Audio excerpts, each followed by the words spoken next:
looks like we're back. All right, see who we have in the room here.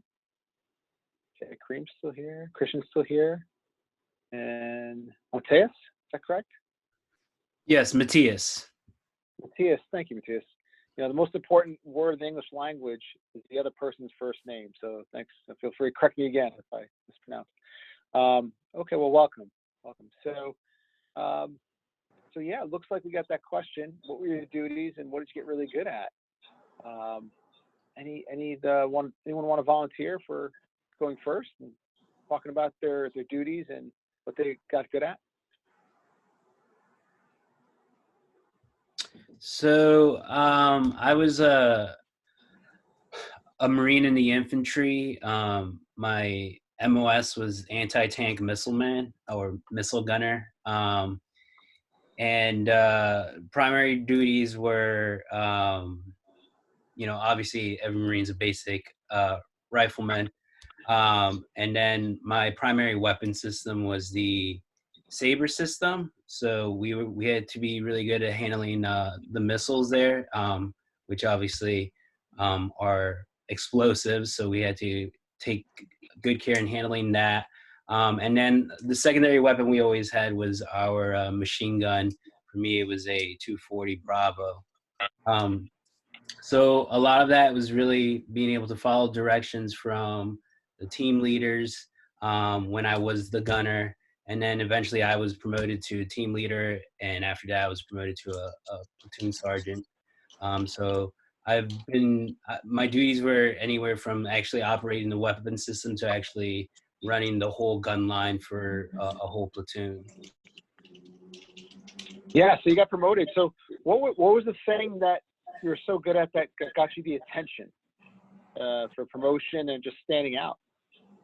I think the biggest thing was proficiency in the actual job itself, actually knowing that weapon system inside and out. But then at the same time, being able to make quick decisions and making those tactical decisions, you know, at a moment's notice. Nice. Okay. All right. We'll go around the room. Christian or Kareem, do you want to tell your story? Or Deb, do you have a comment or a reaffirming comment? I just want to make sure everyone gets engaged. Yeah, I will probably more toward the end. Just curious to hear everyone's. Sure. Okay. I guess I can start.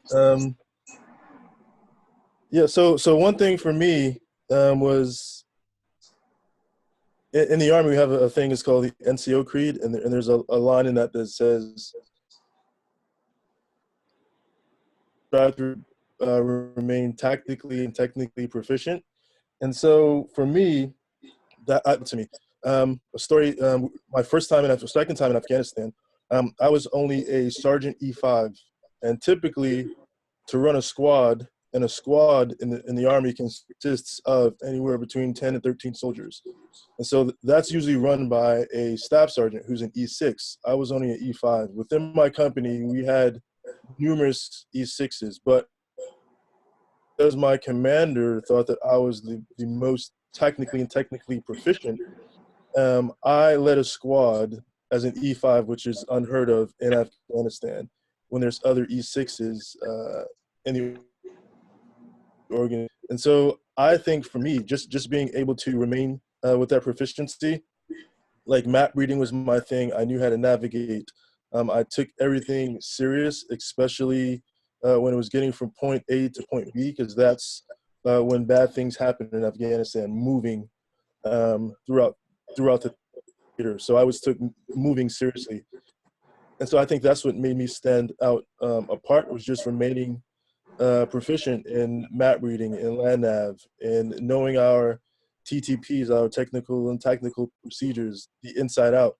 And so just, you know, like Mariah said, just remaining proficient in those skills is what ultimately led me success. And I was the only one in the company as a sergeant to receive a Bronze Star medal, which again is unheard of for someone who's an E5 who shouldn't be in that position anyway. So nicely done. Okay, All right, Christian. Nothing quite as life-threatening or dangerous as my other two cohorts here, but my skill, I guess, I picked up from serving in the Air Force was effective communication, and I guess it's appropriate having worked with communications and intelligence doing that. And effective communication and sort of the aspect of being able to sort of talk to people at different levels, whether it was people I was in charge of or people that were in charge of me that sort of needed that being able to be briefed on the things we were going to do or the things that we proposed to do. So being able to effectively communicate to, you know, my troops that were under me was one thing. Being able to delegate tasks, and then being able to, you know, taking those tasks from people that were in charge of me, you know, further delegating those things down.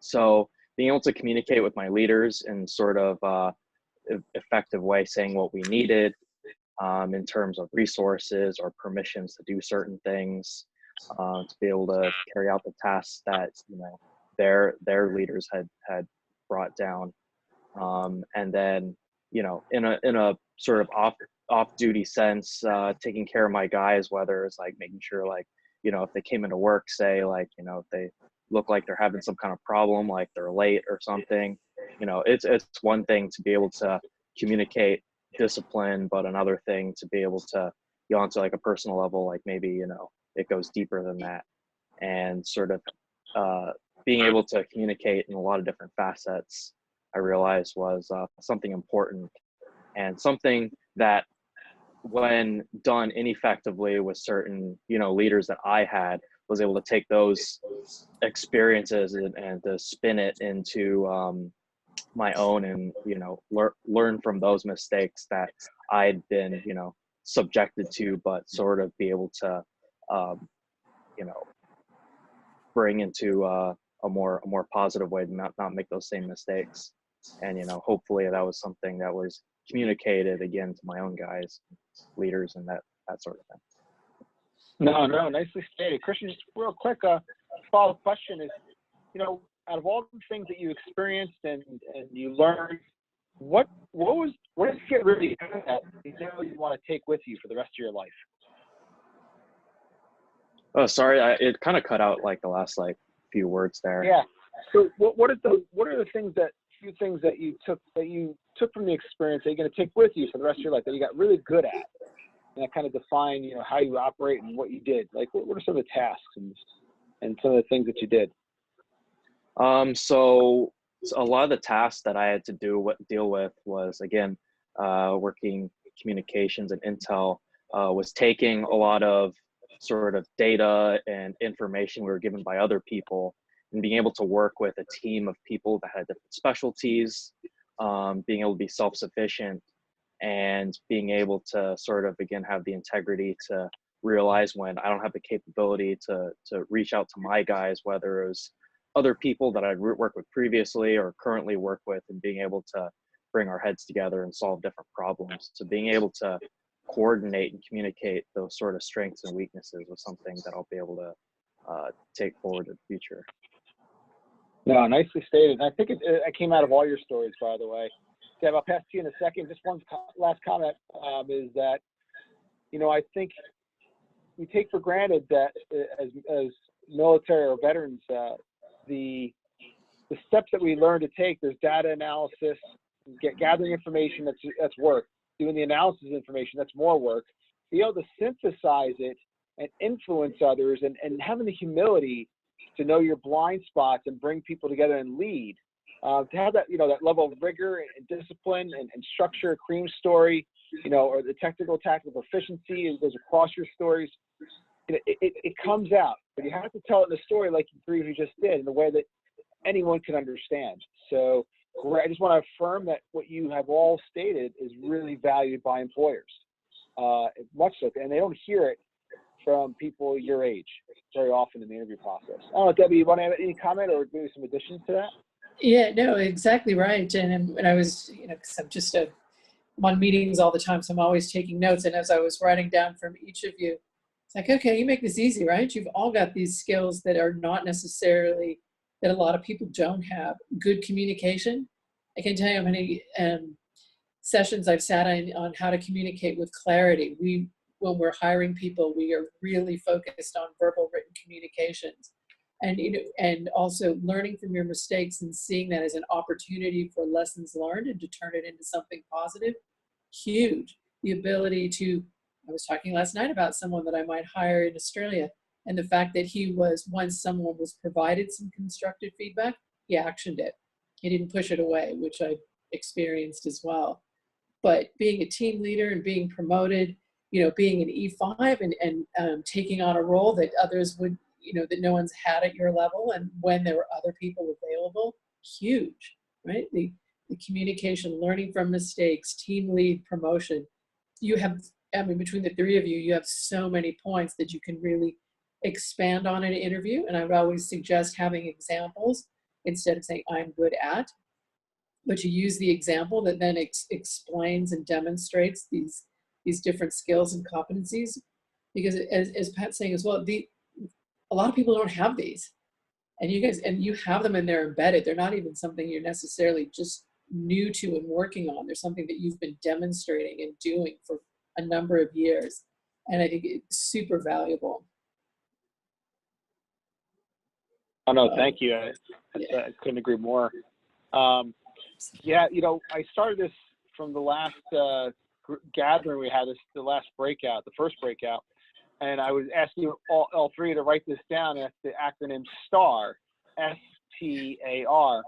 And part of the interview process, probably the most important aspect about the interview process, is that you have to be able to tell a story very effectively and very concisely.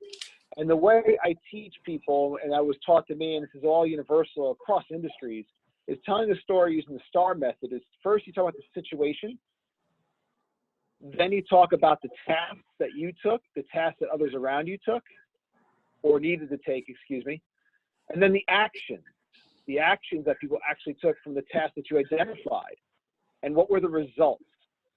And results aren't always happy ending, rainbows, and milk and cookies for all, right? Because that will send everyone not believing your story. So you always want to have a level of salt, how it was positive, of course, right? Your influence skills comes out in how you tell the story. But saying the situation was this, the task that I identified and everyone else around us thought was important were that. Actions I took, that I partnered with others, they took, and here were our team's results, and here was my part, and this is how it came out to be bigger, because I was able to influence other people. Like that format, the more you practice that, the more effective you're able to communicate to that hiring manager and that recruiter that you're the one that I should hire to solve my problem. Because that's the number one goal of the interview. You have to convince the hiring manager that you're the one to solve my problem, right? So there's always matching, there's reading body language, there's telling a story, making sure they understand, they're nodding their head. You're always trying to show and demonstrate those skills that you can't, it's intangibles. There's no words to describe it. It's body language, it's tone. So I want to give you guys some advice, because we only have a short time together.